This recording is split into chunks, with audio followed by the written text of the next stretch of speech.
Bonsoir. Bonsoir. Bonsoir à tous. Est-ce que vous nous entendez bien déjà? Vous avez un petit chat, vous pouvez nous le dire. Super. Alors, bonsoir et bienvenue pour ce dernier webinaire de l'année, donc qui sera consacré aux émotions. Alors, pour information, nos actions parentalité sont portées par l'UDAF de la Gironde. Donc, l'UDAF, c'est l'Union départementale des associations familiales et décidée par la commission parentalité de l'UDAF qui est composée de parents et de grands-parents. Donc, elles sont soutenues, ces actions, donc, par le REAP de la Gironde, réseau d'écoute, d'appui et d'accompagnement des parents. Et vous pouvez retrouver nos webinaires précédents sur la page YouTube de l'UDAF de la Gironde et suivre toute notre actualité sur le Facebook de l'UDAF de la Gironde et aussi sur notre Instagram. Alors, ce soir, pour nous accompagner, nous avons Agnès à la technique, que vous avez déjà vu dans le chat. Et Agnès elle va vous envoyer un lien avec une enquête de satisfaction. Donc voilà, qui sera à compléter, s'il vous plaît. Elle vous prendra 2 minutes de votre temps, mais elle est très importante pour nous aider à continuer et recenser vos besoins. Voilà, pour ces webinaires notamment. Alors, sur la plateforme, vous allez retrouver un onglet chat de discussion donc, et d'échange entre participants. Alors, celui-ci, n'hésitez pas à aller l'alimenter par votre quotidien, voilà, échanger entre vous. Vous avez souvent de belles pratiques et des expériences à nous partager. À côté de cet onglet, vous avez un onglet questions. Donc là, ce sera les questions qui nous permettront de faire remonter nos interrogations, vos interrogations, à notre intervenant tout au long du webinaire. Donc, merci de veiller à ce que vos questions n'aient pas été posées pour qu'on ne puisse pas faire doublon, voilà, par un autre participant. Si certaines questions n'ont pas pu être traitées, nous reviendrons à la fin. Donc, ne vous inquiétez pas. Et si vous aimez une question, n'hésitez pas à la liker. Comme ça, je saurai que celle-ci est vraiment importante et qu'elle concerne plusieurs personnes. Donc, le thème de ce soir, donc comment aider son jeune enfant à traverser ses émotions. Il sera présenté donc par Marie Baudin. Bonsoir Marie. Bonsoir Camille. Bonsoir Agnès. Alors, tu es thérapeute familiale systémique et tu traites les traumatismes psychiques et les blessures chroniques de l'enfance. C'est ça. Très intéressant. Donc, tu as fondé l'Institut Résonance. Ouais. Est-ce que tu peux nous présenter cette structure? Bon, brièvement, l'Institut Résonance est créé depuis 2022 à Bordeaux. C'est un institut de prise en charge de soins, de psychothérapie, et c'est également un institut de formation qui forme à diverses prises en charge des psychothérapeutes et des psychologues en général. Voilà. Super. Parfait. Alors, on va commencer du coup ta soirée avec ton diaporama. Tu vas nous dérouler un petit peu ce que tu vas nous dire. Exactement. Ok. Alors ben voilà, comment aider son jeune enfant à traverser ses émotions. Donc on a un super programme pour la soirée. Je vais quand même vous le citer. On va définir ce que c'est une émotion. On va parler de son fonctionnement. On va parler de cerveau du haut, cerveau du bas, du cerveau dans la main, du cerveau gauche, du cerveau droit, du sentiment de sécurité, de ses besoins, de la co-régulation, de l'autorégulation, du système nerveux autonome avec un fonctionnement qui s'appelle la neuroception. Puis, on va aborder, pour finir, l'importance des sens dans le développement de la sphère motrice et les applications au final pour un petit peu découvrir quelles activités on peut mettre en place. L'idée est d'aller jusqu'au bout de la conférence pour pouvoir avoir un petit peu les solutions et les réponses peut-être à des questions que vous vous posez. Donc moi, je suis ravie de participer à cette soirée avec vous pour l'UDAF et avec vous, chers parents. Vous êtes nombreux, parents, grands-parents, en tout cas les familles, vous êtes présents. C'est le cœur de mon métier, travailler avec les familles et vraiment, ça me tient à cœur. Donc, nous sommes en visio. Donc, l'idée, c'est que dès que vous avez des questions, dès que vous avez n'importe quelle interrogation ou envie de partager votre expérience, surtout, je vous invite à le faire parce que plus c'est vivant, plus ça va être sympa pour nous tous et surtout pour vous. Parce que le but, c'est que vous vous y retrouviez plutôt que moi-même dérouler tout un tas de trucs techniques et théoriques. Voilà, donc on va commencer par une introduction avant de traverser justement les émotions de son jeune enfant. Tu peux aller à la slide d'après. Ouais, voilà, c'est ça. On va aborder quelques notions qui vont introduire notre propos pour la soirée, à savoir que durant toute notre vie, nous menons une quête, celle de nous sentir en sécurité. C'est peut-être quelque chose dont vous n'avez pas conscience, mais en fait, on parle beaucoup en ce moment du corps et de l'esprit. Hein. Il faudrait qu'on ait un seul mot, mais en français, je ne suis pas sûre qu'on l'ait. En tout cas, je ne l'ai pas encore trouvé. Et la littérature ne nous le donne pas pour réunir corps et esprit. On le dissocie encore même dans le langage et c'est bien dommage.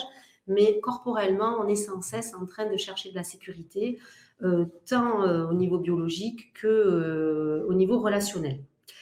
En fait, cette recherche de sécurité, il faut savoir que c'est un programme interne, c'est biologique, c'est quelque chose d'inné, on est doté de plusieurs systèmes tels que le système immunitaire, le système hormonal et le système nerveux autonome.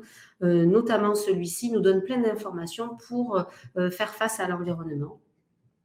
Et ces systèmes-là, en fait, ils s'auto-organisent pour nous permettre de nous sentir en sécurité. Tout ça à notre insu et de manière autonome. Et grâce à notre système nerveux autonome, en fait, en tant que petit humain, on a plein de compétences pour se connecter à l'autre et pour être en lien avec les autres. Et c'est vraiment important. Et pour établir ce lien, en fait, ce sont les dernières recherches en neurosciences sociales et affectives qui démontrent le rôle du cerveau et qui indiquent que le cerveau a un rôle déterminant pour établir ce lien. En fait, le cerveau, c'est un organe qui est plastique, il se modifie physiquement au cours de notre existence. Et surtout, c'est les expériences que nous allons traverser, rencontrer, qui organisent un réseau complexe de sillons neuronaux, multipliant ainsi les connexions et créant ainsi un espèce de câblage singulier propre à chacun d'entre nous. Et chez le tout petit, ce cerveau connaît une croissance intense chez le tout petit, car l'enfant, lui, il découvre sans cesse, il est sans cesse en train d'explorer, il apprend. Et avant la naissance, le développement du cerveau est déjà considérable, ainsi que les 2 premières années de vie. Le volume triple en fait aux alentours de l'âge de 3 ans environ, et les connexions neuronales sont à ce moment-là plus nombreuses. C'est très important de savoir ça en fait dans mon introduction, parce que toutes ces connexions neuronales en fait, elles vont aussi avoir physiologiquement peut-être parfois aussi des espèces de, comment je peux dire, de répercussions, parfois sur le sommeil, sur le quotidien, parce qu'il y a un tel nombre de connexions que parfois ça impacte, exactement. Et pour continuer, chaque fois que le tout petit apprend quelque chose et qu'il est en interaction avec l'autre, des connexions se forment. Et ça, c'est en réponse toujours avec les stimulations provenant de son environnement. À chaque fois, les neurones, elles se connectent entre elles et ça crée des sillons. Voilà. Et en même temps que ces connexions se créent, d'autres se renforcent et d'autres encore qui ne sont pas utilisées sont éliminées. Parce qu'il faut savoir que le cerveau, il continue d'utiliser ce qu'il a l'habitude d'utiliser. Donc, plus il y a des sillons qui sont bien creusés, plus l'être humain utilise ce qu'il a l'habitude d'utiliser et d'autres sillons sont mis de côté et laissés pour compte. Donc, parfois, la psychothérapie, je dis ça, ça aide à faire des dérivations et en tout cas, les expériences multiples nous permettent de changer ces sillons-là, ce qui peut être important pour faire de nouvelles expériences. Et ce qui est important, je trouve, Marie, c'est que là, on rejoint tout le programme, parce que je pense qu'en tant que parent, vous en avez entendu parler, sur l'impact des 1000 premiers jours, en fait.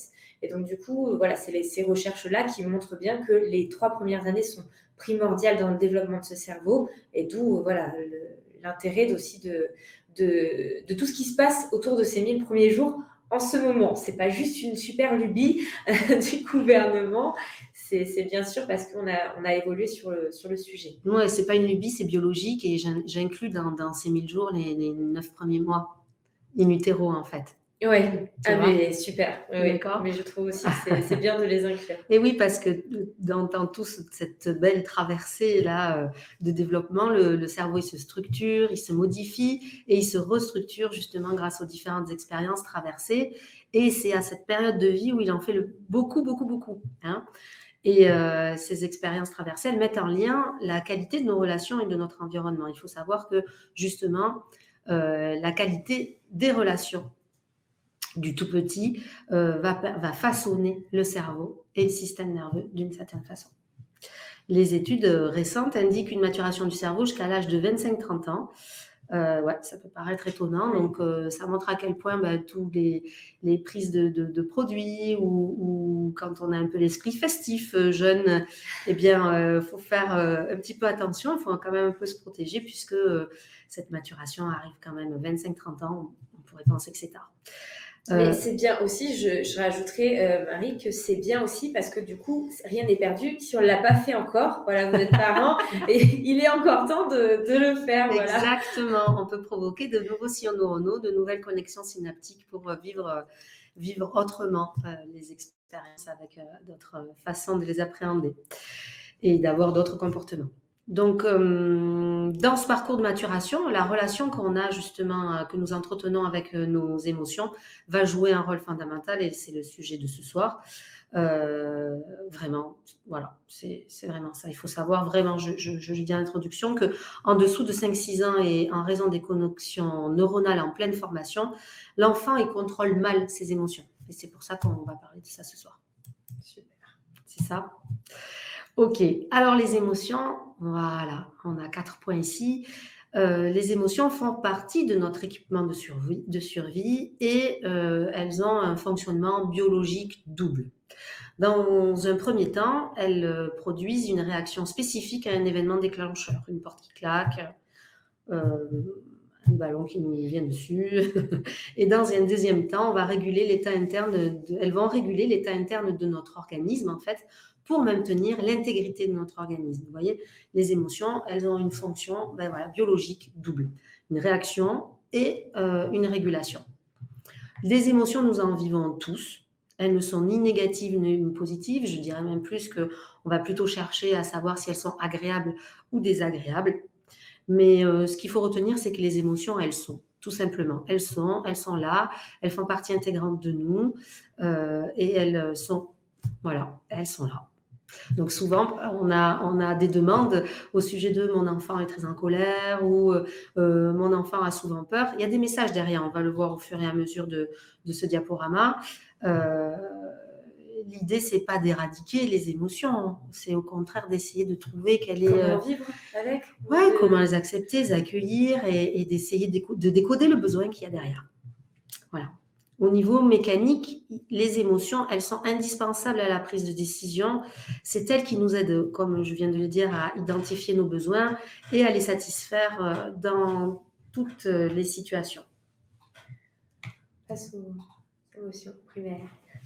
Ouais, alors là, je vous ai mis une petite diapo avec seulement, j'ai fait le choix de mettre 4 émotions. Habituellement, on peut parler d'un plus grand nombre d'émotions. Hein.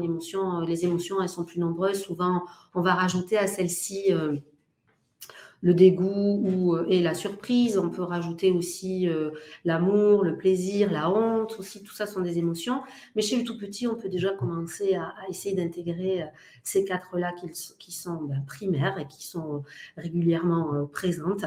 C'est Daniel Goleman qui a écrit un bouquin sur l'intelligence émotionnelle qui lui rajoute tout un autre panel d'émotions. En tout cas, les émotions, elles ont pu être étudiées par Paul Ekman,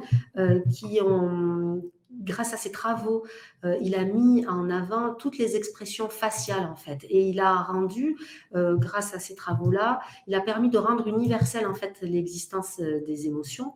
Donc, tout peuple, quel que soit le pays d'origine, vit ces émotions-là, et notamment ces 4 émotions primaires. Donc, on a la peur, la colère, la tristesse et la joie qu'on va retrouver ici avec mes petits coussins. Donc, on peut trouver colère ici et puis on peut trouver joie, tranquille, la tristesse et la peur. D'accord? Je pense que vous avez peut-être tous plein de petites choses chez vous. Peut-être que vous pouvez nous les montrer d'ailleurs qui permettent d'identifier un petit peu quelles sont les colères, quelles sont les émotions que peuvent traverser vos enfants ou même vous d'ailleurs. Hein. Nous aussi, on est traversés par les émotions régulièrement. Et puis aussi, pour accueillir les émotions de nos enfants, il faut également nous-mêmes pouvoir essayer d'identifier nos propres émotions parfois, mais on va en parler aussi au fur et à mesure. On peut peut-être montrer l'image du coup d'après qui doit peut-être parler... Oui, alors l'image d'après, c'est celle-ci, effectivement. Tu l'as en noir et blanc, là? Non, je ne sais pas. Ouais. Elle était en couleur. Elle était en couleur. Et là, maintenant, elle est en noir et blanc. Alors là, vous avez 5 émotions. Hein, si vous vous rappelez bien, c'est le Pixar vice-versa. Donc, vice-versa, c'est un film d'animation qui met en exergue vraiment différentes émotions. Donc, c'est vraiment un super film pour essayer de vous familiariser un petit peu avec qu'est-ce qui se passe dans le cerveau et dans le corps quand une émotion s'exprime. Alors au centre, vous avez Joie avec ses grands yeux là, hein, qui a l'air de prendre le contrôle de toute la plateforme pour maîtriser un petit peu la gestion des émotions. À gauche, vous avez Colère. Puis en deuxième, en partant de la gauche, vous avez le dégoût. Après, Joie, puis nous avons la peur, et en dernier, avec ses grandes lunettes, nous avons Tristesse qui est censée apparaître en bleu. Donc pour ceux qui ont vu ce film d'animation, on voit à quel point Joie, elle essaye tout le temps, avec beaucoup d'efforts, d'essayer de mettre de la joie auprès de l'héroïne qui est en train de traverser des épreuves assez particulières. Et puis Tristesse qui est toujours en train de se traîner au sol et qui veut montrer à l'ensemble du cerveau à quel point sa place est importante. Et Joie la dénie pendant un long moment. Donc, on voit comment tout ça s'articule. Je vous invite vraiment à le voir, mais j'imagine que vous êtes au moins la moitié à l'avoir vu. Et on voit comment, après, justement, les émotions font équipe pour pouvoir permettre à l'héroïne qui traverse toutes ces expériences de pouvoir être intégrée, de pouvoir gérer, de pouvoir faire face, en fait, à ce qu'elle traverse de manière beaucoup plus apaisée et avec une souplesse et une fluidité cérébrale et corporelle, en tout cas physiologique, plus importante. C'est ça, en fait, qui compte. Merci pour cette diapo, parce que ça permet de rappeler à quel point, là, on est en train de regarder de près comment aider son jeune enfant, mais il faut savoir que cette aide-là, elle permet de développer une souplesse cérébrale qui sera aidante tout au long de la vie, en fait, et c'est capital. On a besoin de ces émotions, en fait. Hein. Elles font partie de nous. Hein. Elles font partie de nous. Elles sont indispensables pour nous aider encore à prendre des décisions, à appréhender le monde qui nous entoure, à être en relation. Elles organisent, en fait, et ça c'est une phrase très importante, une réalité de soi, une réalité de l'autre et une réalité du monde. Voilà. Et ça, c'est déjà en route chez le tout petit, alors même qu'il ne parle pas et qu'on pourrait penser qu'une espèce de conscience est en cours de développement. Et elles font partie intégrante de nous, ces émotions. Alors, juste, attends, ouais, je vais... Ok. Tout à l'heure, je vous ai dit que derrière chaque émotion, en fait, il y avait un besoin. Peut-être que c'est pas évident pour vous, peut-être que oui. Hein, n'hésitez pas à nous dire qu'on voit ça un peu avec vous. C'est que, par exemple, derrière la colère, qu'est-ce qui pourrait s'exprimer comme besoin chez l'enfant ? Voilà, est-ce que vous avez une idée derrière la peur, derrière la tristesse, derrière la joie ? Je vous donne un exemple. Peut-être que la peur, c'est un peu évident. Le besoin derrière la peur, c'est que l'enfant, il va venir chercher chez son parent de la protection, en fait, pour pouvoir être protégé de l'idée qu'il y a un monstre sous le lit, par exemple. D'accord ? Donc, il va manifester sa peur, le tout petit, pour attirer son parent vers une modalité de protection. Voilà. Et puis, on a la colère, par exemple, derrière la colère. Quel peut être le besoin ? On sait ? J'ai vu. Ouais. Madame Lebé, frustration. La frustration, c'est encore un cas particulier. Mais, ouais, derrière la colère, l'attachement. Derrière la colère, en fait, l'idée, c'est l'idée de changement. Quand la colère, elle est exprimée, ça veut dire qu'il y a un truc qui doit être changé. À quel niveau, par contre ? C'est peut-être ça qui est le plus difficile à repérer. Quel est le contexte où ça se passe, la colère ? De quoi ça parle ? Est-ce que ça parle d'un truc d'avant ? Est-ce que ça parle de la garde du jour, de l'école maternelle de la journée ? Est-ce que ça parle plutôt de j'ai besoin de quelque chose ? Donc, pour revenir sur le thème de frustration, j'ai envie de faire quelque chose et ça ne va pas au bout parce que il y a un truc qui fait que mon action, elle ne va pas au bout. Donc oui, on peut être en colère parce qu'on est frustré de ne pas aller au bout de ce que l'on veut. En tout cas, la colère, elle vient susciter le besoin de changement. Ça, c'est important à noter aussi. Et puis, par exemple, aussi, il nous reste la tristesse. Qu'est-ce qui peut être le besoin? Quel peut être le besoin chez un enfant triste, par exemple? Mais le fait de ne pas être avec son parent, que son parent s'en va ou... Ouais, par exemple, il y a un besoin de réconfort, en Ouais. fait. Ouais, recherche la proximité, chercher du confort, exactement. Et la joie, Être consolé, d'être rassuré. ouais, c'est ça, super. Merci pour vos partages, c'est bien, c'est important pour nous. Comme ça, on vous sent avec nous, vivant. Derrière la joie, le besoin, c'est de partager. Partager, être ensemble, être reliés. On retrouve ce pourquoi on est doté biologiquement, être en lien, en fait. Donc, quand on apprend avec joie, on apprend mieux parce qu'on est relié. Voilà. Alors après, le pendant de la joie, c'est évidemment l'excitation. Hein, quand il y a un trop haut niveau d'excitation et que joie saute un peu partout, l'idée, c'est qu'on a envie beaucoup de partager et qu'il faut venir un petit peu canaliser tout ça. Exactement. Sinon, ça peut finir dans un autre inverse. Exactement. Ok, on continue. Ouais, on continue. Est-ce que vous avez des questions jusque-là? Pour l'instant, c'est clair. Ok, super. Ok, donc là, on a un petit circuit des émotions. Je ne pouvais quand même pas me passer de vous mettre un truc un peu neurobio. On n'est pas obligé de retenir tout ça, mais il faut voir que c'est une machine complexe, en fait. Hein. Il nous faut un petit peu de scientifique, sans doute la science. C'est ça. Alors, ce n'est pas la mienne. Hein. Moi, je suis juste une transmetteuse qui vous permet un petit peu peut-être de voir, d'avoir accès à des choses. En tout cas, on voit là, je trouve que cette diapo, elle est super bien faite parce qu'on voit bien le circuit là de régulation des émotions. Enfin, en tout cas, de comment une expression s'exprime et d'où ça part en fait. Donc, il faut voir en un que ça part de nos sens en fait. Hein. On voit les organes sensoriels, il y a ça décrit en 1, donc sous forme d'impulsion électrique, les organes des sens envoient des informations au cerveau. Après, c'est trié par le thalamus, et puis c'est détecté par l'amygdale. L'amygdale, c'est vraiment en 3 un point central. C'est un peu comme, comment on appelle ça obligatoire, l'alarme à la maison.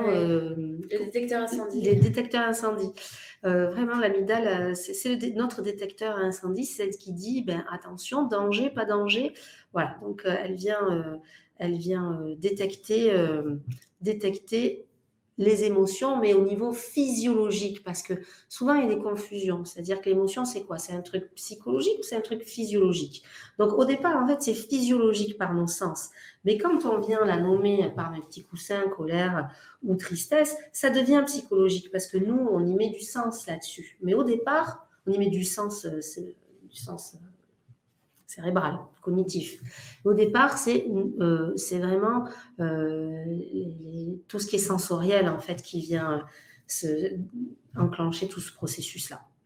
Et puis après, c'est à nouveau l'hypothalamus qui, à nouveau, vient faire une espèce de tri et qui déclenche là des hormones particulières et qui prépare, en fait, à l'action, qui prépare à des réponses motrices pour faire face à toute situation, en fait. Voilà. Puis le tronc cérébral qu'on voit plus bas, on peut voir avec une espèce de cerveau là, on a le tronc cérébral ici, voilà, et qui lui récupère toutes les informations positives et qui déclenche la libération de dopamine. Hein. La dopamine, c'est l'hormone de la récompense. Après, ça suit le cortex singulaire intérieur, donc des grands mots pour parler d'une structure qui dirige l'attention et qui vient activer le devant du cerveau, ok, donc toute la partie orbitofrontale, d'accord, donc sur les côtés du cerveau, d'accord, donc qui vient stimuler après les aires émotionnelles et qui informe le cortex préfrontal. Et grâce au cortex préfrontal, c'est là où on va commencer à pouvoir prendre des décisions, à ajuster nos comportements, à analyser la situation et produire à la fin une pensée consciente. Donc au début, c'est nos sens et à la fin, il y a une pensée consciente qui dit « j'ai peur », par exemple. Ça va? C'est clair Ouais, il se passe beaucoup de choses dans ce cerveau. Il se passe beaucoup de choses. Ouais. C'est une sacrée machine.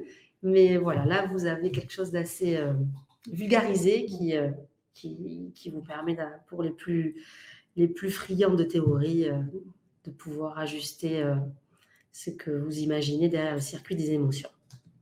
On peut continuer. Alors tout ça, ben voilà, hein, vous avez eu l'explication plus complexe pour nous les adultes. On peut l'expliquer à un enfant en 4 étapes. Donc l'événement inattendu, bon, ben, ça va être par exemple si un chien aboie, on est surpris, ok, et ça provoque des tensions. La surprise provoque des tensions. C'est un événement inattendu, non maîtrisé, avec un effet de surprise. Et puis après, il y a une réaction physiologique du corps. Notre corps, il réagit à l'information qui est le chien, il aboie et il se met sous tension alors que l'émotion de surprise traverse en fait, nous traverse. Mais le corps, il reste en tension. Donc, il y a des réactions physiologiques comme l'accélération du rythme cardiaque, comme des sueurs, des maux de ventre, les yeux plus acérés pour voir où est le chien. Voilà. Et puis, suite à ça, vient une espèce de décharge. La décharge, c'est un processus naturel à la tension du corps et qui vise à réduire la tension du corps. D'accord? C'est à ce moment-là, par exemple, qu'on peut prendre les jambes à son cou si le chien, il nous fait peur, ou qu'on crie, ou qu'on tape, ou plus pacifiquement, on peut juste dire « Ouh là, j'ai été surpris, mais il a l'air gentil, ce chien. » D'accord? Et ensuite, il y a la récupération. C'est la 4e étape. Donc, après la décharge, la dernière étape, on récupère. Et pour récupérer, après, en général, vous le voyez bien, on peut rire à excès, on peut pleurer, on peut se faire un câlin, on peut trembler, on peut bâiller, on peut sauter. En tout cas, ce qui est important à comprendre, c'est que le mode récupération, c'est le mode repos. On vient s'apaiser, d'accord? Et on évacue toutes les hormones de stress. Donc, il y a tout un cheminement avec le circuit des émotions qui met en jeu aussi, donc je vous l'ai dit, ce système hormonal. Et le stress, en fait, il vient beaucoup faire marcher en fait notre machine aussi. Et notre système nerveux autonome, comme je vous l'ai dit tout à l'heure, c'est lui qui nous permet de faire face soit par la fuite ou le combat, soit justement par ce fameux mode plutôt d'effondrement ou d'être gelé face à une situation. Mais c'est aussi celui qui nous permet d'être en mode repos après une décharge intense quand on a été fortement surpris. Alors, j'ai une question. Ouais. Je peux peut-être te la poser à ce moment-là. Alors, du coup, donc c'est Hélène. Alors, on va la démarrer.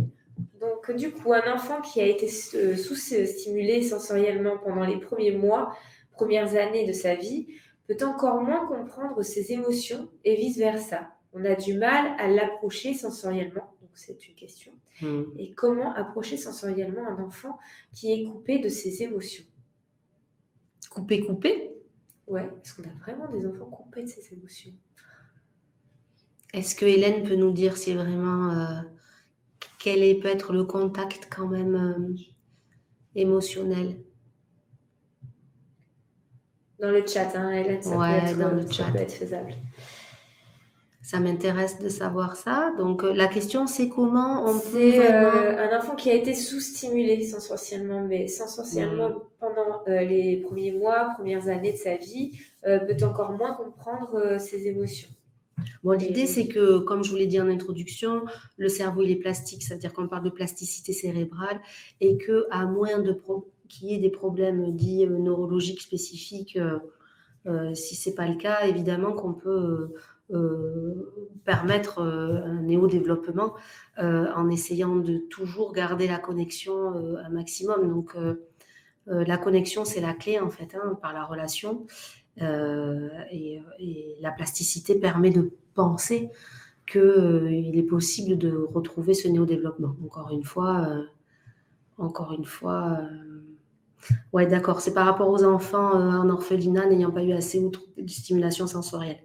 Oui, alors là, c'est pareil, les enfants placés en orphelinat, ils ont souvent dû faire face à des expériences de retrait précoce, en fait, hein, c'est-à-dire très peu de proximité physique et très peu de toucher et de contact.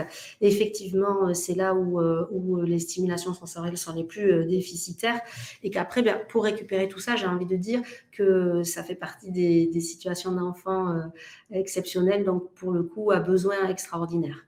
Ce qui veut dire que pour les enfants qui ont grandi en orphelinat, mais là je fais des généralités, donc je voudrais bien qu'on mette ça entre guillemets, hein, l'idée c'est qu'il faut faire 2 fois plus pour Un récupérer. accompagnement plus professionnel, quoi. Ouais, professionnel et puis aussi des figures qui l'entourent. Évidemment que peut-être pour récupérer, ça prend peut-être plus de temps, mais en tout cas, on peut faire confiance à la plasticité cérébrale. Voilà. Jusqu'à 25 ans. Ouais, voire plus, effectivement. On revient, est-ce que tu veux passer à la suivante, du coup? Ouais. Alors, schématiquement, c'est intéressant de se référer aux travaux de Daniel Schiegel. Je vous ai mis un livre, je pense qu'elles peuvent vous mettre le lien, Le cerveau de votre enfant. C'est une mine d'or, ce livre-là. Il est très accessible. Et donc, juste pour comprendre un petit peu comment ça fonctionne, on a 2 hémisphères, le gauche, le droit. Le droit communique par les émotions et le gauche plus par la parole. Les enfants, les très jeunes enfants, ont un hémisphère droit dominant, en particulier pendant les 3 premières années de la vie. Ce qu'il faut comprendre, c'est qu'il faut essayer de faire en fait des passerelles entre l'hémisphère droit et l'hémisphère gauche, que ces 2 parties-là puissent communiquer. L'hémisphère gauche sera plus le cerveau de la raison, de la logique, de l'anticipation, de la préparation, alors que le cerveau dit droit sera plus intuitif, créatif, imaginatif, émotif. Donc, l'idée, c'est d'avoir un équilibre entre les deux. Alors, pour ça, il faut créer des passerelles. Pour créer des passerelles entre les deux, eh bien, il faut, dans le développement de l'enfant, mettre un peu des deux, c'est-à-dire du créatif, de l'imaginatif, de l'émotionnel, et en même temps aussi de revenir parfois à des choses binaires, spécifiques, qui sont inscrites dans des logiques, pour permettre à l'enfant de créer ces passerelles entre ces 2 hémisphères. L'idée, c'est que trop d'hémisphère gauche, ça réduit le travail qu'on peut faire avec les émotions, ça réduit le travail d'intégration des émotions chez l'enfant. Et trop d'hémisphère droit, ça réduit aussi comment l'enfant peut se contenir avec ces émotions-là. Donc, toute la petite enfance, elle est là pour créer ces passerelles du cerveau gauche au cerveau droit.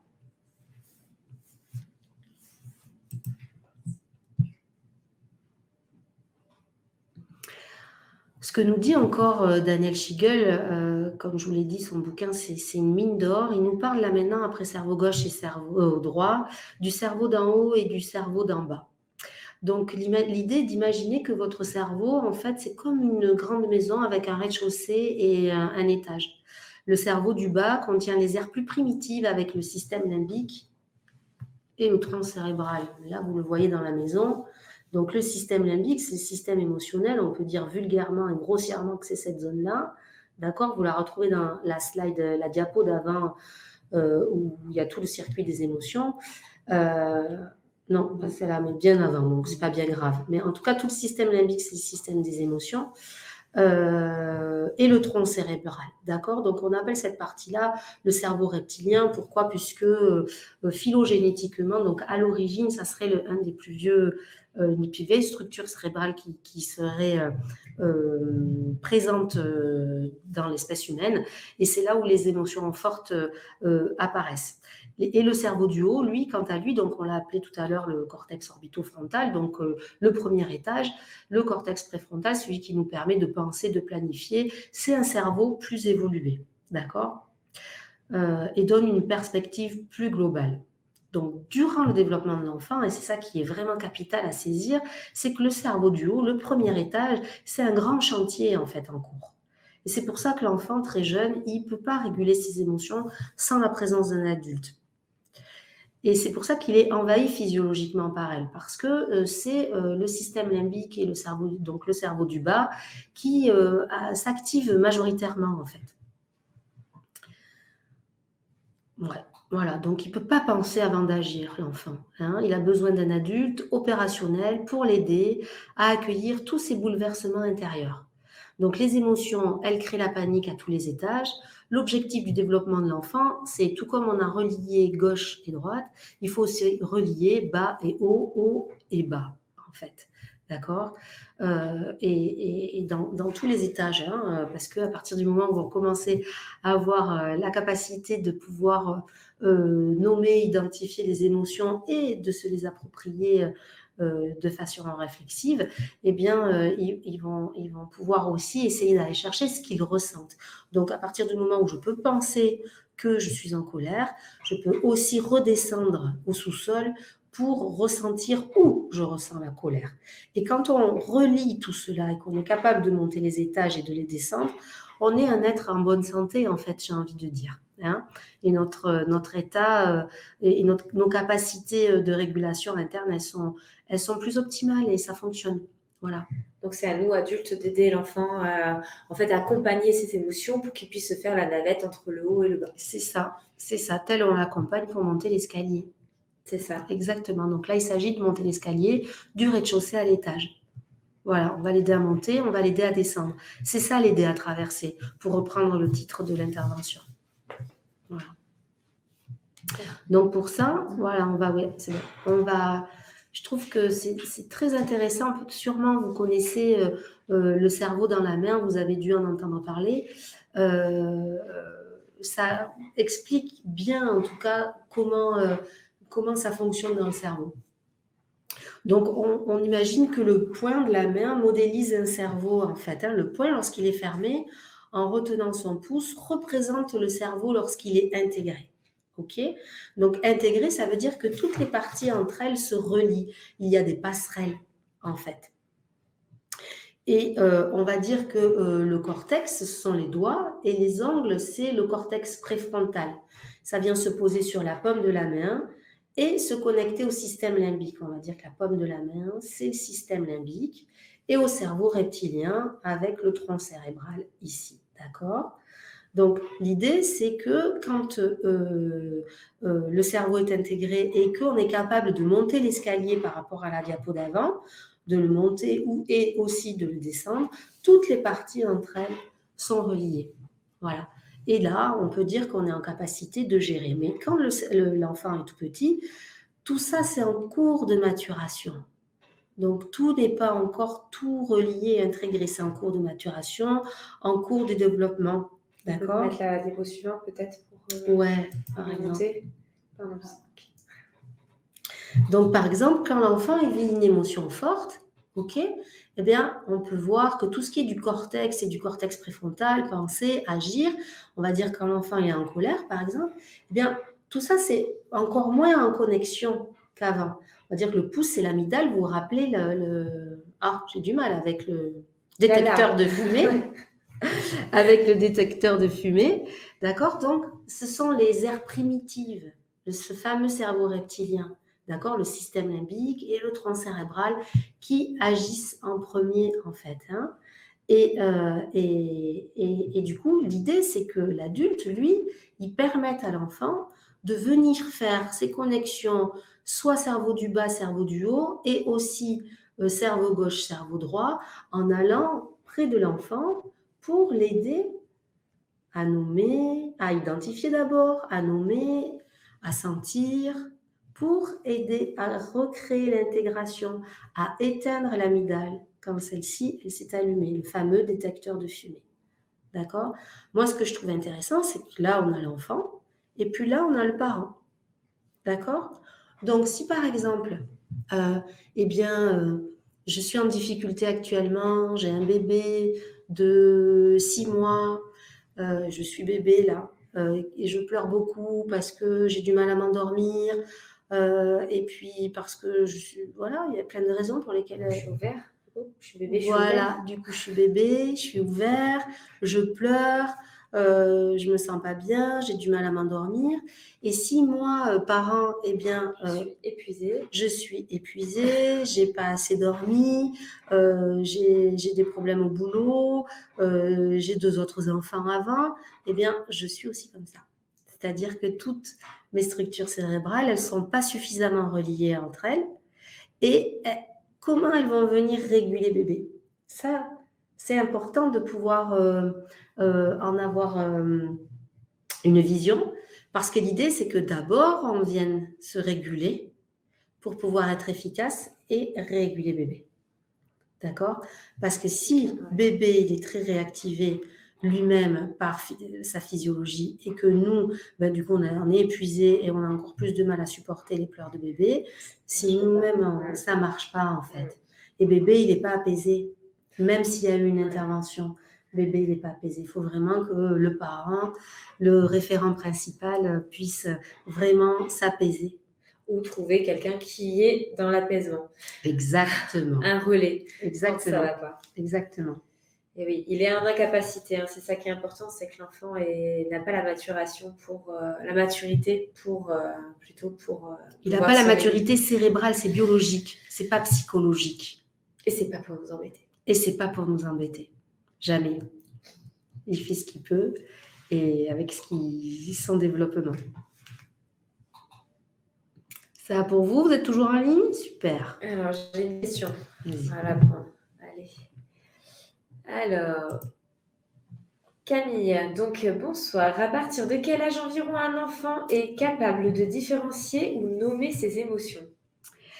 Alors, intéressante comme question. Bien sûr. À partir de l'âge de 2 ans, 2-3 ans, alors c'est toujours pareil, les enfants ne sont pas tous égaux pour faire les mêmes choses au même moment. Mais on est capable, l'enfant, en fait, en tout cas, il est dans l'apprentissage de pouvoir nommer ce qu'il traverse. Donc, il est capable de pouvoir dire bonhomme rouge, bonhomme vert, bonhomme bleu, bonhomme noir. Il identifie, en fait. Ouais, et il peut choisir le coussin approprié. Voilà. Mais il est dans l'apprentissage. Oui, donc c'est pas toujours. C'est pas toujours évident. Donc, mais déjà à partir de 2-3 ans, il est capable d'apprendre à nommer. À 2 ans, clairement. Et après, à partir de l'âge de 3-4 ans, il peut associer le ressenti. Mais là aussi, c'est de l'apprentissage. Okay. Et à partir de 5 ans, c'est les prémices de la maturité émotionnelle, les prémices. Maturité. Donc de pouvoir commencer à contrôler ses émotions. En tout cas, de pouvoir l'identifier et la nommer. D'accord? Et là, il commence encore mieux à la ressentir. 3-4 ans, il peut associer le ressenti.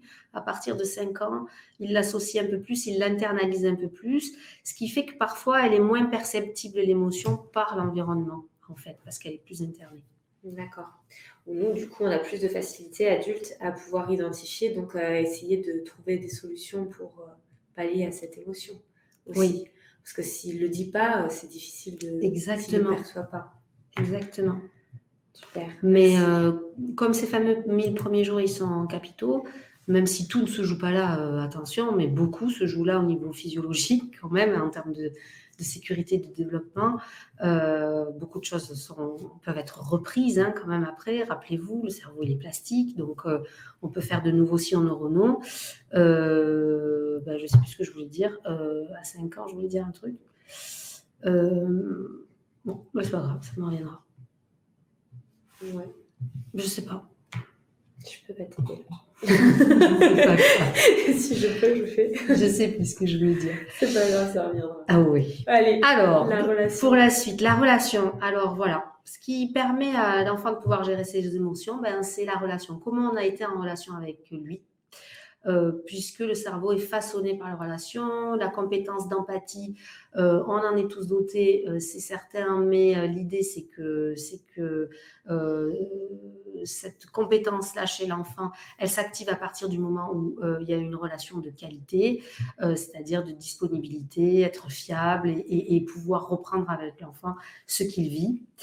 Ce que nous dit Winnicott, psychologue, c'est qu'un bébé tout seul, ça n'existe pas. Son cerveau évolue grâce aux expériences qu'il traverse et aux relations précoces en place. Ces relations précoces ont une véritable incidence pour son développement, pour la structuration de son cerveau, pour la régulation des émotions. Et cette acquisition, même si elle est modulable en fait tout au long de la vie, reste déterminante dès le plus jeune âge. Les relations avec une ou des figures d'attachement disponibles, fiables, sont primordiales pour développer ses capacités d'autorégulation. En tout cas, au début, l'enfant, il est co-régulé par la présence d'un parent. Et c'est grâce à cette co-régulation qu'il va acquérir cette gestion des émotions, donc cette autorégulation.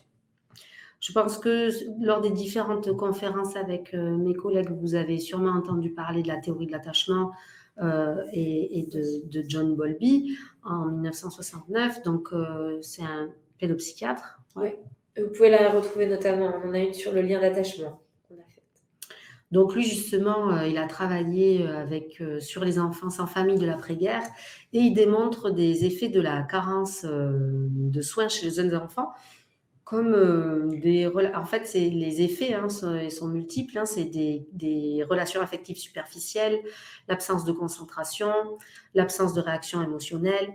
Voilà, il y a un certain nombre de réactions qui ont été mises en avant. Donc, John Bowlby, il a mis en place toute une théorie qui aujourd'hui devenue une biologie de l'attachement, parce que ces travaux ont été décriés dans les années 70 fortement et rejetés. Aujourd'hui, bien, tout le monde se forme un peu plus à la biologie de l'attachement. On va parler juste après. Mais justement, sur la diapo, là, vous voyez qu'il y a écrit « Expérience de Stillface ». En fait, la théorie de l'attachement, elle met en avant, grâce à ce qu'ils appellent une situation étrange, les comportements des enfants face à une figure étrangère, par exemple, mais aussi ce qui a été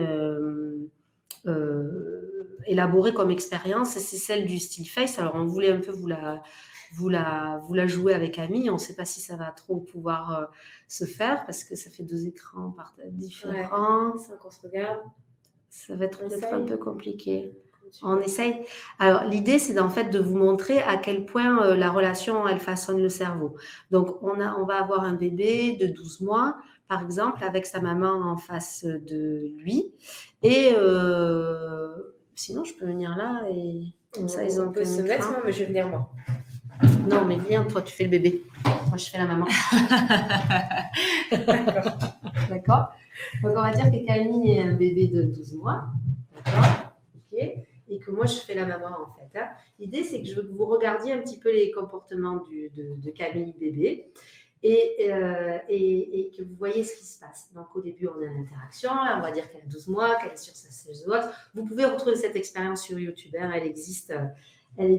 Mais bon, je trouvais plus vivant de faire ça avec vous.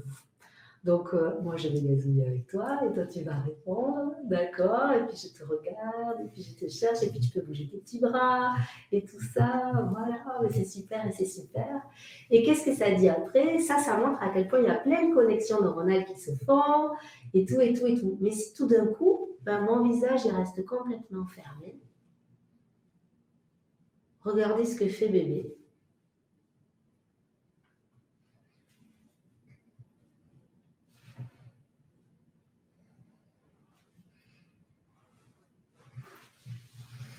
Voilà.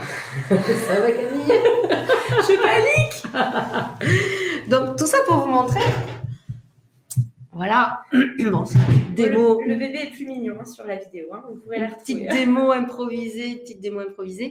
L'idée est de voir à quel point la qualité de la relation, de l'engagement du parent dans la relation, avec notamment les expressions faciales, c'est capital pour façonner le cerveau. Et là, ce que nous montre Camille quand elle l'a joué, on le voit bien dans la vidéo que vous pouvez retrouver, c'est qu'à un moment donné, bébé s'arrête en fait de solliciter son parent. Et bébé imprime que plus il s'agite, alors dans la vidéo, on l'entend crier, on l'entend pleurer. Il cherche autour, donc et puis il crie. Ça dure 1 minute, enfin plus d'1 minute, mais pendant 1 minute, on voit toutes les stratégies que bébé essaye d'employer pour attirer le regard de maman, pour essayer qu'elle vienne le toucher, qu'elle vienne vers elle et tout ça. Et puis, au bout d'un moment, bébé vit que toutes les stratégies mises en place ne fonctionnent pas et il s'arrête. Il s'arrête. Oui, je ne me suis pas assez arrêtée.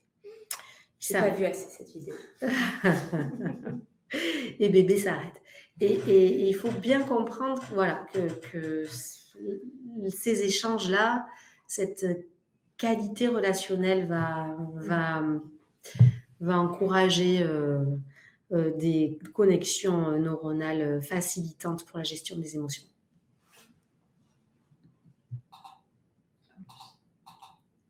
Ouais.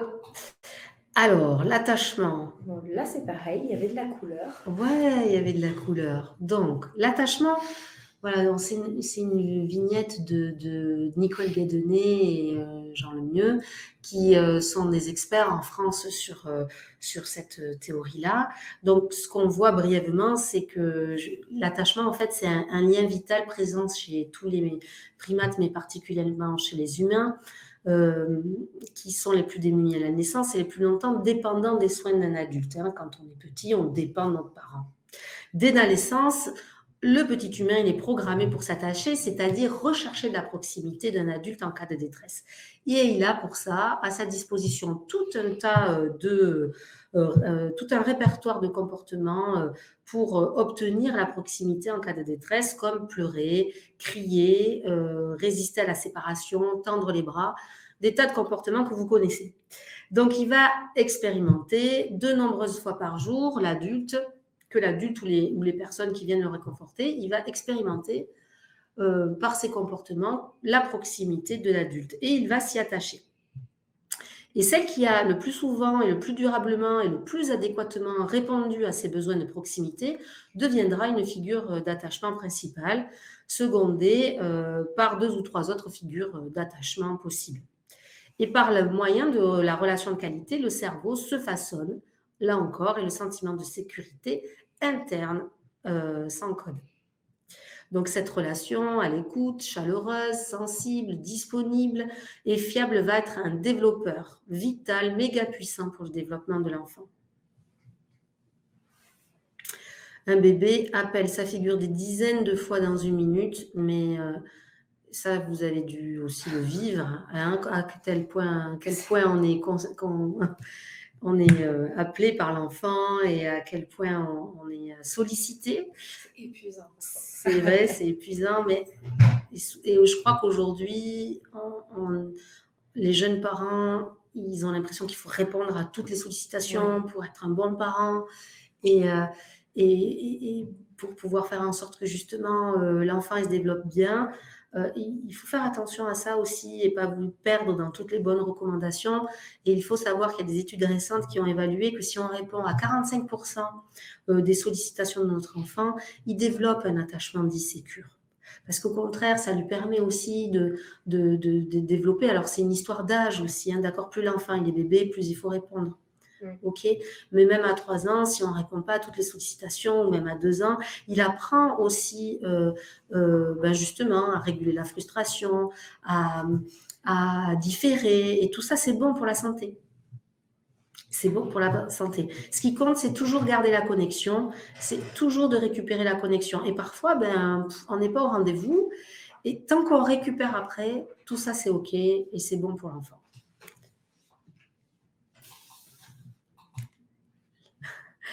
Désolée pour la couleur, je ne sais pas ce qui se passe. Donc là, juste, c'est une diapo pour vous montrer justement qu'est-ce que ça produit, cette relation de qualité sur l'état de l'enfant. Donc, ce que je vous disais tout à l'heure, on peut avoir l'enfant, dès tout petit, développe une représentation de soi, de l'autre et du monde.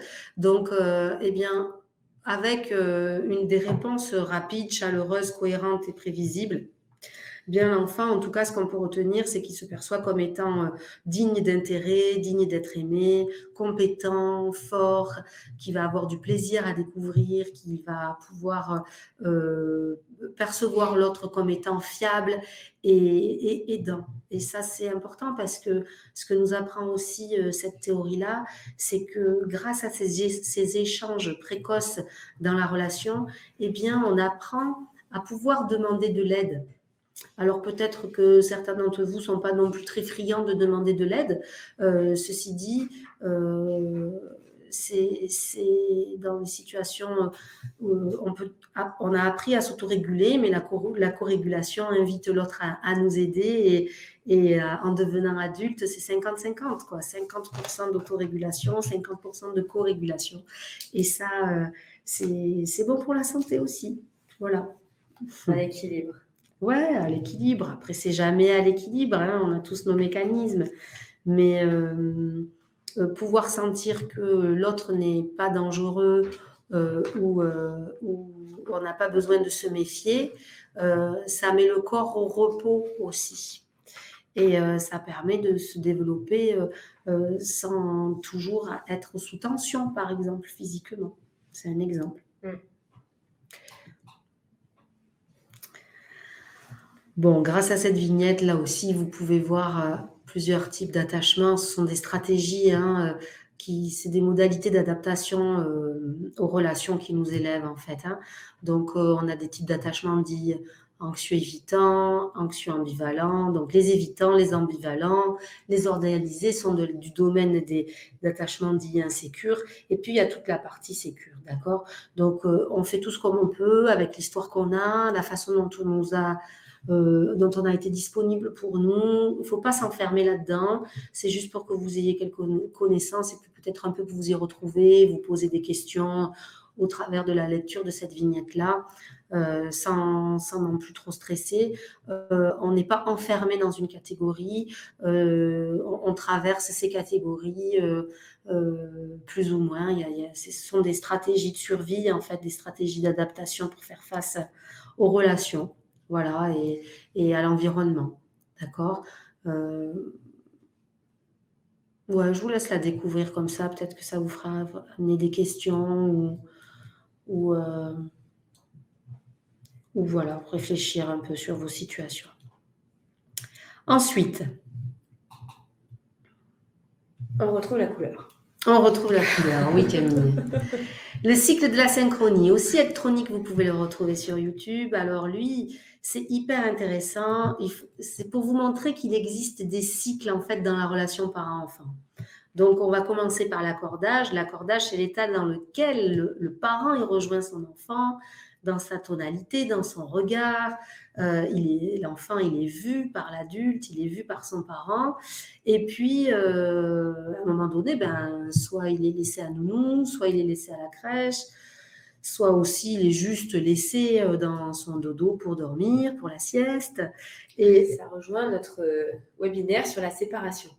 Ah, ben c'est merveilleux, c'est super qu'avait fait Oriane, hein, c'est ça? Ouais, c'est ça. Et après, ce moment de rupture, il y a la réparation. Donc, rupture, séparation, c'est ce moment où on n'est plus avec l'enfant, où on n'est plus dans cette connexion avec lui. Et après, il y a à nouveau le contact et à nouveau l'accordage qui se remet en route. Donc, en fait, là aussi, il y a un équilibre entre toutes dans ce cycle, tous ces domaines-là, accordage, rupture et réparation. Là aussi, la proximité dans la relation permet à l'enfant, en grandissant, d'être en capacité de demander de l'aide et d'aller chercher une figure proche pour pouvoir venir se réparer quand justement il y a un événement ou une relation qui fait rupture. Donc, c'est un flux continu entre rupture et réparation et accordage. Il ne s'agit pas d'éviter ces expériences, elles sont normales, mais de prendre l'habitude plutôt de remarquer quand c'est que ces ruptures, elles ont lieu et comment elles se passent et puis comment on vient réparer. C'est comme quand on laisse son enfant le matin chez nous, à la crèche ou à l'école. Les retrouvailles, comment elles se font? Les retrouvailles, c'est un indicateur super important pour venir un petit peu voir quels sont les besoins de l'enfant, comment il exprime les retrouvailles avec son parent. Voilà. Donc, après, il ne faut pas avoir d'explications sauvages non plus.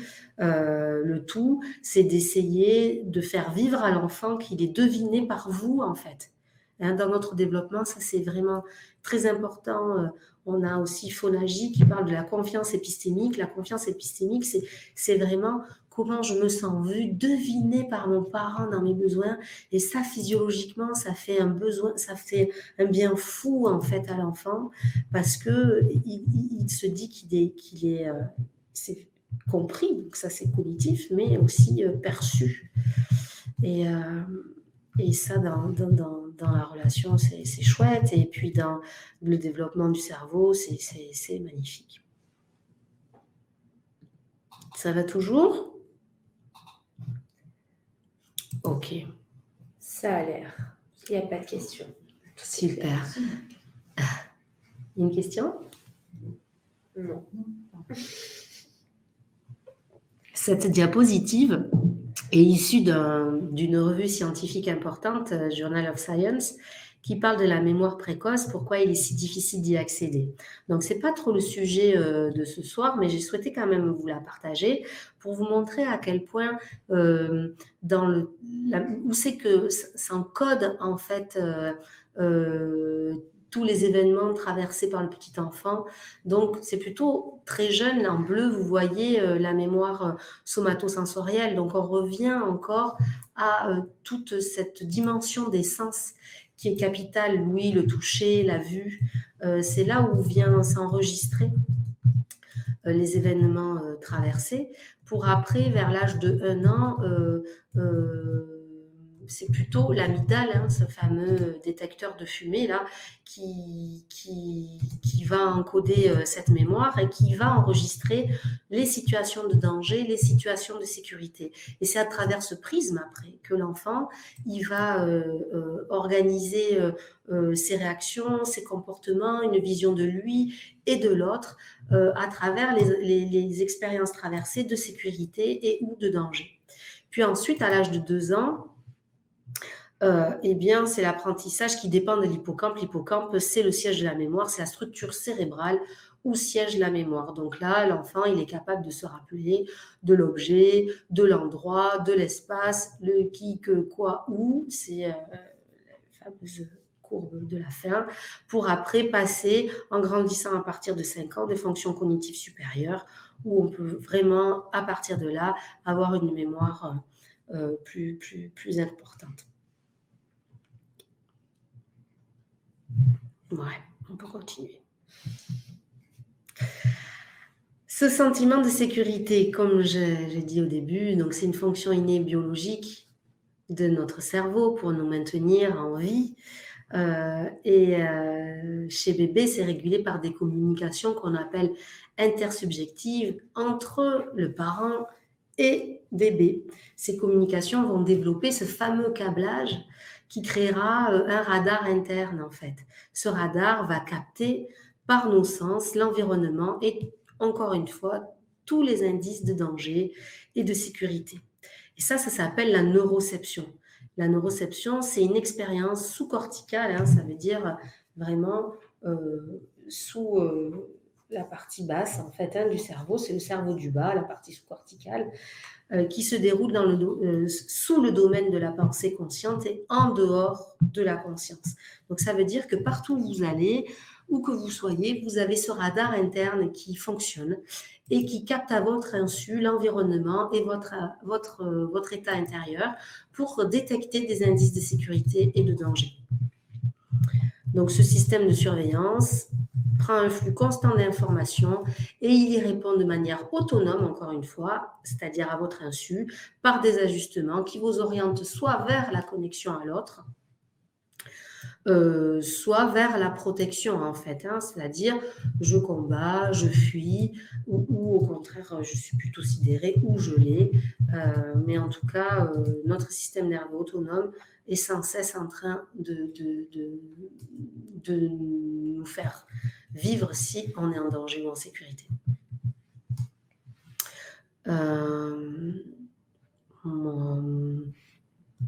Ouais, ce système-là, en fait, c'est là où c'est intéressant, c'est que lui, il agit en quelques millisecondes. Il est le plus rapide, le système nerveux autonome. Il est plus rapide que le système immunitaire et le système hormonal. Et alors, Voilà. Et ça, c'est vraiment lui qui nous permet de nous adapter et de choisir une direction entre se connecter ou se protéger face au danger.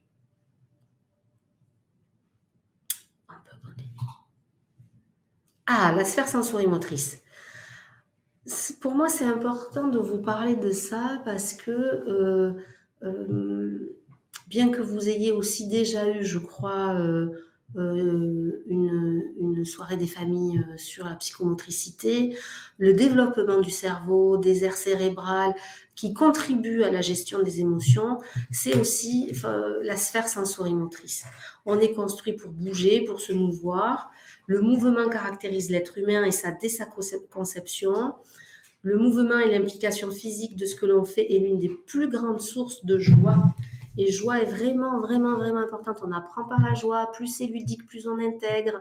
Joie est capitale pour notre développement. Donc, bon, pas comme dans vice-versa, où elle doit prendre toute la place non plus. Elle doit aussi coopérer avec les autres émotions. Mais ceci dit, grâce à la joie, eh bien, l'implication physique se met en route et on active nos 640 muscles via le mouvement. Et c'est là aussi la meilleure façon de stimuler notre cerveau. Est-ce que du coup, on peut faire un aparté avec le sport? Ouais. Mmh. C'est-à-dire que du coup, c'est quand même nécessaire pour un enfant d'être donc stimulé au niveau moteur, donc faire du sport et ça peut partir dans le développement, ça peut essayer aussi de canaliser ses émotions. Bien sûr, c'est cette fameuse décharge. Grâce au sport, il peut y avoir de la décharge. Mais le tout, c'est que ce soit en conscience aussi. Tu vois, tu as été très en colère après ta journée à l'école.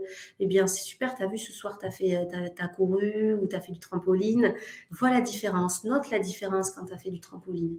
Ah oui, donc la communication en fait. Donc, il faut être en connexion toujours. Il faut faire le lien. Les hémisphères gauche et droit doivent être reliés. Pour ça, c'est nous qui sommes le cerveau subsidiaire pour pouvoir faire cette connexion-là, puisqu'il n'y a pas la maturité pour faire le lien.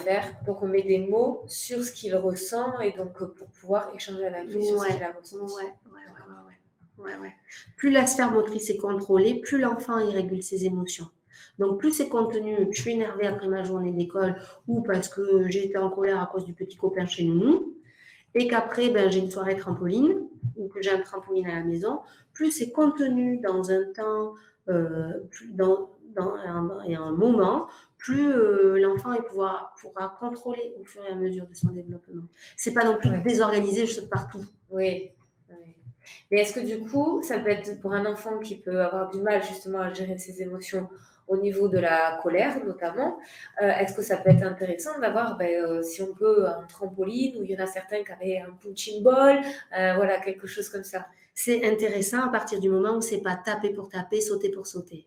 Où c'est en conscience avec je suis très en colère et je sais que pour mon corps, parce que papa ou maman m'ont expliqué les 4 étapes du début du PowerPoint, et je sais que la décharge, elle est nécessaire pour que mon corps il retrouve le calme.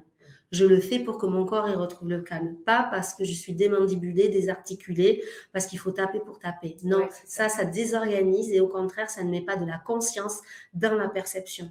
L'idée de mettre de la conscience dans tout ça. Donc, c'est à nous, parents, de dire à l'enfant, tu es en colère, tu n'arrives pas à trouver de solution pour t'apaiser, on va essayer de décharger cette émotion en sautant sur le trampoline, par exemple. Et quitte à peut-être l'accompagner, à sauter avec lui, à danser, à chanter. Exactement. Voilà, oui, c'est vrai, le chant et la danse, ça peut être une super solution aussi. Et puis parfois, en fonction de l'âge de l'enfant, j'en ai marre que tu me proposes ça, j'ai pas envie, quoi.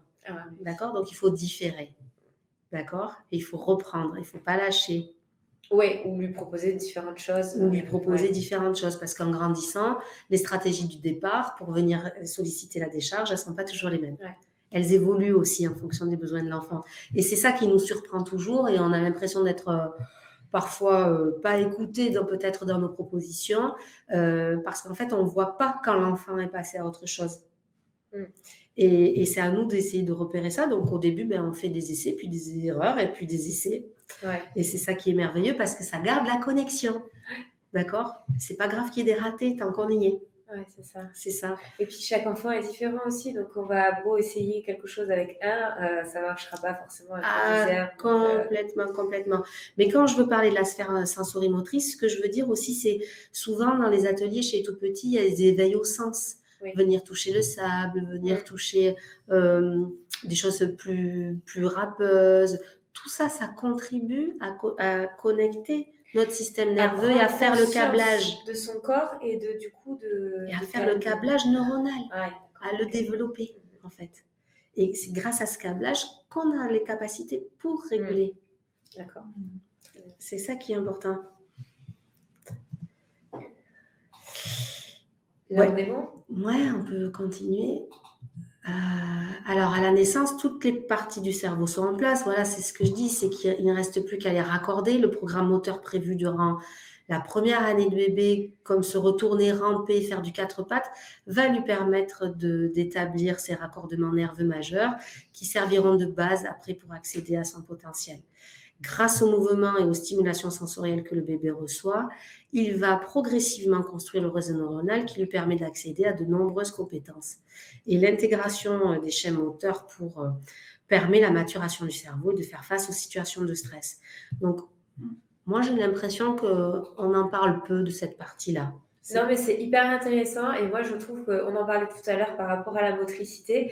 Effectivement, ça rejoint le lien où un enfant, il ne faut pas qu'il soit non-stop dans son transat, il ne faut pas qu'il soit non-stop dans son siège auto, dans sa poussette.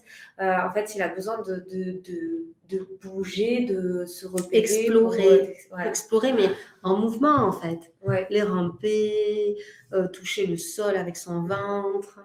Bouger les bras, il y a plein de connexions nerveuses qui se font et puis il y a plein de schèmes moteurs qui sont à intégrer et de réflexes à intégrer qui sont indispensables.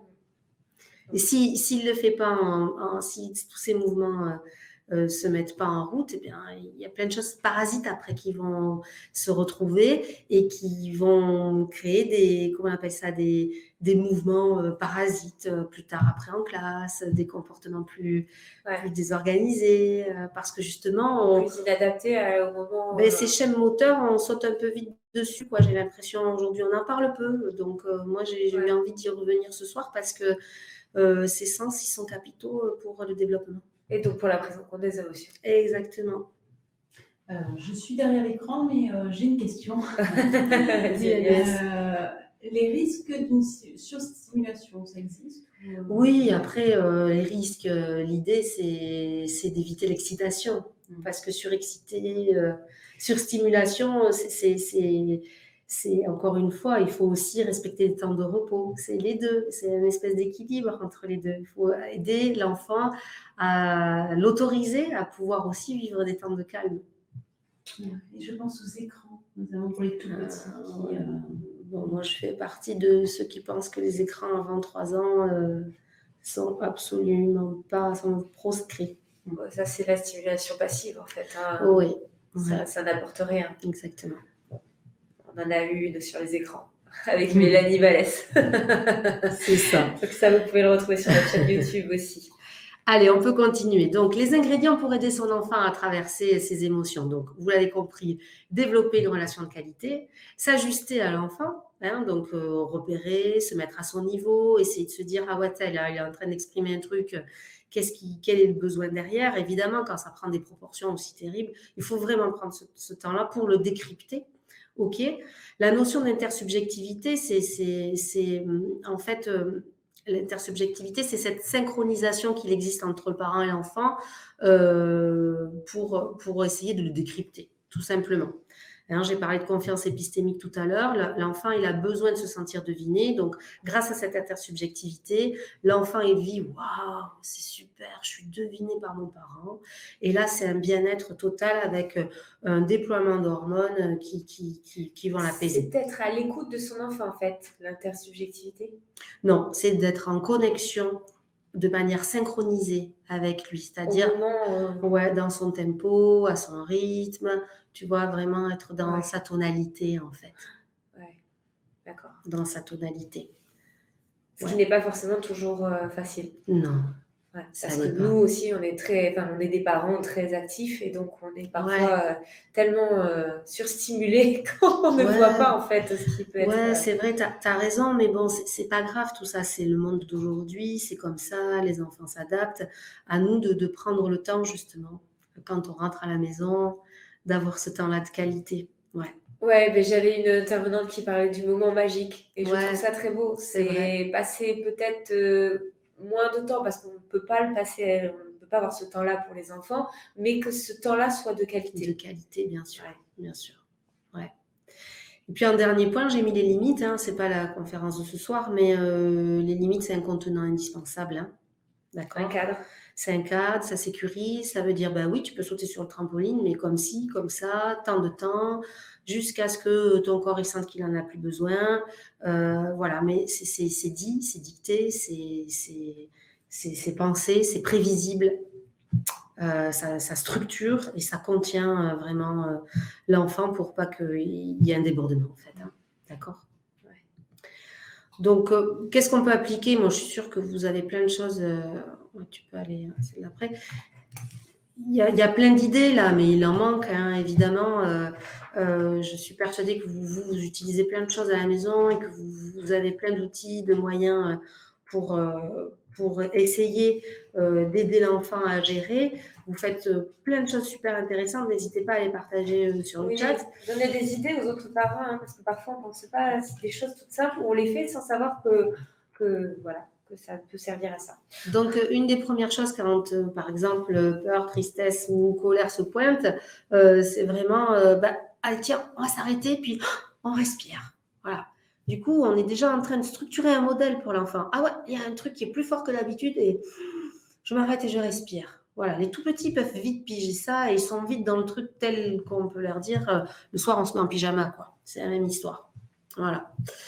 Après, l'idée vraiment, tu l'as redit Camille, c'est de les différencier, hein, d'apprendre à les différencier. Les couleurs aident à les différencier pour pouvoir les nommer, les choisir et les réguler. Donc grâce au petit coussin de couleurs, toujours pareil, on peut les différencier, les choisir, les nommer, les réguler. Donc je peux peut-être faire passer la couleur des émotions, Ouais. le livre, Mm. le lien, hop, je vous le mets. Il est assez. Je vais avoir mis le lien. Dans les recommandations aussi, c'est important d'éviter de nier ou de passer à autre chose ou de dire c'est pas grave, oh mais bon quand même. Voilà, ça, vraiment, l'idée. Alors, vous avez quelqu'un qui vous explique tout ça, c'est Mélanie Balès que vous avez déjà fait venir, qui a écrit 2 bouquins, je crois, un sur la peur et celui-là sur l'autorité bienveillante. Et dans ce bouquin sur l'autorité bienveillante, vous allez retrouver un chapitre sur la gestion des émotions et bien plus encore pour vous les parents. C'est génial, c'est hyper bien fait, c'est simple, c'est direct, il y a tout, c'est hyper enseigné. Franchement, je vous le recommande, je le trouve génial. Il n'y a pas d'autre mot. Et elle vous explique un petit peu voilà, comment différencier, comment nommer, comment éviter de nier, comment faire face à la frustration, tout ça. Donc, le jeu, les livres, ça permet d'aider à parler du sujet. La roue des émotions, donc là, on a un bouquin aussi sur les émotions, c'est Gaston la licorne. Gaston la licorne, et bien à l'intérieur, vous avez une émotion qui permet, une roue qui permet à l'enfant de dire comment il se sent en fait, hein, avec une petite flèche. C'est aussi des objets que vous pouvez construire avec eux. Et ça, c'est super. Donc, triste, timide, foufou, joyeux. Et puis, Gaston la licorne a des jolies histoires à raconter qui vont vous permettre de traverser plusieurs émotions avec vos enfants et Qui finissent toujours bien. qui finissent toujours bien. Voilà. Et on rejoint sur la respiration, du coup, avec Gaston. Ouais, la respiration, c'est ça. Ok. Après, on a la balle, version smiley. On peut trouver des espèces d'autocollants à coller sur les balles pour dire tiens, aujourd'hui je me sens comme ci, aujourd'hui je me sens comme ça. On a des poupées aussi qui permettent d'exprimer les émotions, des cartes d'émotions, des cartes de besoins aussi. Derrière l'émotion, quel besoin il y a. Bon, voilà, toujours à adapter en fonction de l'âge de vos enfants. Tes poupées giga, ils sont top. Ah oui, mes poupées gigognes là-haut, vous pouvez voir mes poupées gigognes. Alors moi j'aime bien les utiliser parce que parfois certaines émotions sont coincées dans l'état d'une poupée gigogne d'aujourd'hui et il faut essayer de voir comment on peut avoir accès à telle émotion donc qui est planquée dans la poupée d'aujourd'hui. Donc on essaye de jouer un petit peu de tout ça. Vous les voyez pas, hein, mais chaque poupée gigogne a un style face. Une expression faciale Figée, spéciale, mais, c'est ça, mais c'est une ça, c'est expression ça. de peur, de colère, de joie. Après, on a la colère, la boîte, on peut crier dans une boîte, on prend une boîte à chaussures, on fait une entrée, on crie dedans, on a aussi le coussin de la colère. Voilà, mais tout ça, c'est à faire en conscience, hein, c'est toujours pareil. On peut utiliser le dessin. Et puis, l'expression des émotions du côté du parent. C'est intéressant, je trouve, de pouvoir aussi montrer à l'enfant, bien que nous, en tant que parents, parfois on a peur ou parfois aussi on est triste.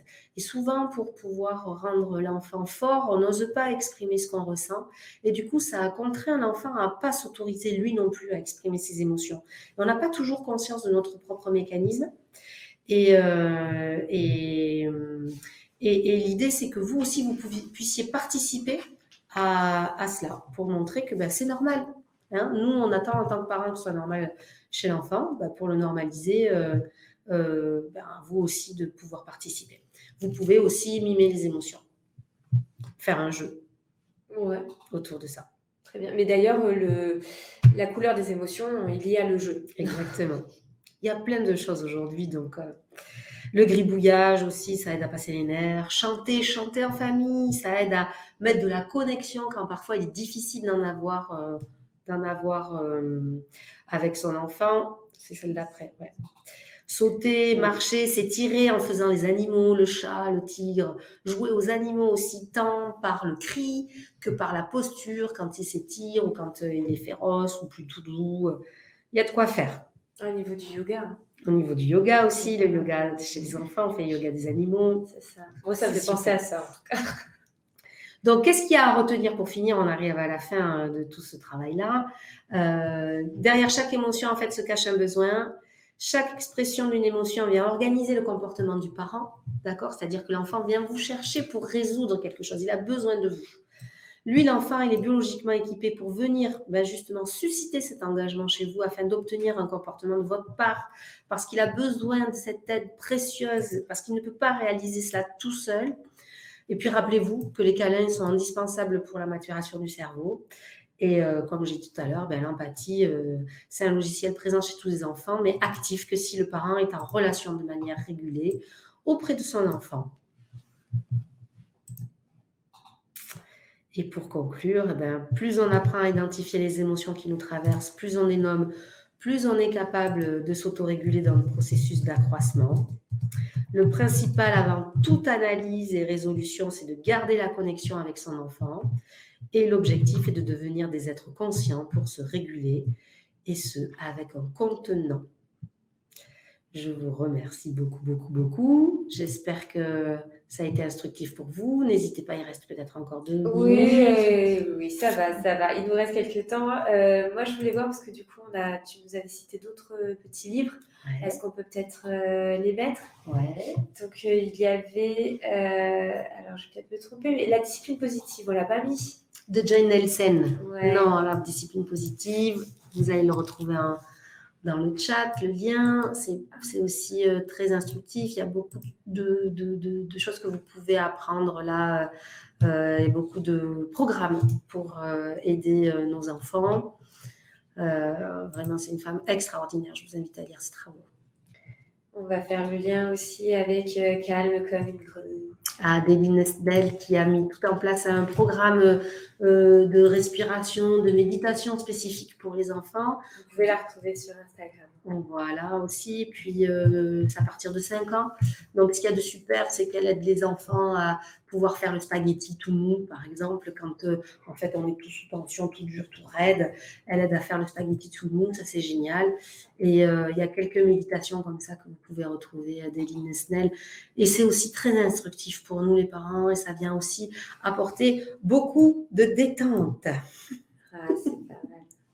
Et je pense qu'on n'a pas cité pour une enfance heureuse. De Catherine Guéguen, exactement. Ouais. Où là, vous allez pouvoir aussi retrouver de sacrées notions concernant les neurosciences sociales et affectives pour ceux qui veulent aller un peu plus loin sur cette réflexion-là. Voilà, donc du coup, on vous en a cité pas mal au niveau des ouvrages. N'hésitez pas. Alors, moi, j'aime bien préciser aussi que les livres ou les jeux, n'hésitez pas, surtout si vous avez bibliothèque, médiathèque, ludothèque près de chez vous, à aller emprunter les livres. Vous n'êtes pas obligé d'acheter, hein, surtout pas. Hein. Je pense que vous pouvez le demander directement. Et il y en a beaucoup qui les ont, donc ce sera très utile. Et puis, en cette période, vous pouvez aussi voir peut-être d'occasion, sinon de les acheter. Voilà, sur des sites d'occasion, ça peut valoir le coup aussi. Donc voilà, rien ne se perd. Il n'y a pas besoin d'investir beaucoup pour pouvoir faire des choses intéressantes. Est-ce que par hasard il reste une question? Sinon, je pense que ça veut dire que tu étais très claire ce soir. Voilà. Est-ce que tu veux dire un petit mot là? Non, je vous remercie pour votre présence. J'aurais bien aimé voir comment ils évaluent les connaissances qu'ils ont reçues. Est-ce qu'ils peuvent peut-être mettre des émoticônes, un truc comme ça, juste sans forcément mettre des commentaires? Ah oui, allez-y, mettez votre émoticône du jour, comment vous évaluez la soirée de ce soir, comment vous vous trouvez, peut-être somnolent. Est-ce que ça a répondu à vos questions, quoi? Surtout, c'est ça, moi qui ne vous ai pas en vrai. C'est ça, ou fêtard, parce que peut-être que vous allez sortir après, je ne sais pas. Super, mais ouais, c'est bien. Génial, donc moi j'en profite pour finir le mot de la fin, donc merci Marie. Merci de m'avoir invitée, c'est super. Merci à tous. Donc ouais, j'avoue qu'avec Marie, on a fait des choses un petit peu différentes sur ce webinaire, mais on a appris beaucoup de choses scientifiques. C'est important aussi de caler un petit peu de théorie à travers tout ça. Et aussi pas mal d'applications, hein, parce que les moments d'application sont importants. Donc, nous espérons avoir apporté un peu plus d'éclairage sur les émotions de l'enfant. Moi, j'ai envie de dire ce que moi j'ai retenu en tant que maman, c'est surtout que le lien avec son enfant. Voilà, de pouvoir communiquer, d'être à l'écoute, c'est important. Voilà. Donc ça, je trouve que c'est pas mal. Donc n'hésitez pas à faire. On a encore les pouces qui se lèvent. Merci. C'est chouette. Merci à vous, c'est super. Donc pour rappel, n'oubliez pas notre petite enquête satisfaction. Voilà, vous l'avez au-dessus. Donc voilà, ça va vous prendre 2 minutes, s'il vous plaît. On en a besoin. Voilà, pour continuer, si vous voulez continuer à en avoir quelques outils, qu'on puisse vous partager quelques outils comme ça. Voilà, donc vous pouvez nous retrouver ce webinaire et les précédents sur la page YouTube de l'UDAF de la Gironde et suivre notre actualité sur le Facebook et sur Instagram maintenant. Donc aujourd'hui, on vous donne rendez-vous l'année prochaine pour de nouvelles thématiques, si vous nous en mettez dans le questionnaire, et de nouveaux intervenants, on espère. Aussi pétillant que Marie ce soir. C'est gentil. Bon week-end à tous et à bientôt.